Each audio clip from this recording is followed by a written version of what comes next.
میں آپ کو ایک ورد بتاتا ہوں، یہ اگر آپ سنبھال لیں گے نا اور صرف 3 دن آپ آزمائیں، اللہ نے چاہا تو آپ مایوس نہیں ہوں گے۔ روزی میں برکت کے لیے یا کوئی کام رکا ہوا ہے، نوکری نہیں مل رہی، کاروبار ٹھپ ہو گیا ہے، مال پھنس گیا ہے، اس طرح کے اگر کوئی معاملات ہیں تو نیت پکی ہونی چاہیے کہ بس میں اللہ پاک کا یہ ذکر کروں گا اور اللہ کرم فرما دے گا مجھ پر۔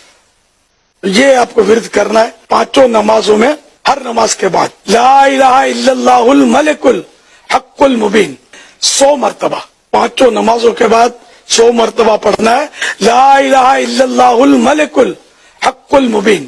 3 دن کا یہ آپ کو کرنا ہے، کم از کم 3 دن۔ انشاءاللہ آپ دیکھیں کتنی برکتیں ملتی ہیں، اللہ کرے گا تو اب اس کے فائدے دیکھ لیں گے۔ تو ایسے عمل کریں نا، اللہ اور رسول کا نام لے کے اس میں کوئی لوس بھی تو نہیں ہے نا۔ اگر بالفرض کام نہیں بھی ہو رہا تو آپ نے اللہ کا ذکر تو کیا نا، اللہ کی رضا کے لیے کریں، اللہ پر بھروسہ کر کے کریں تو انشاءاللہ آگے کرم کے دروازے ضرور کھلیں گے۔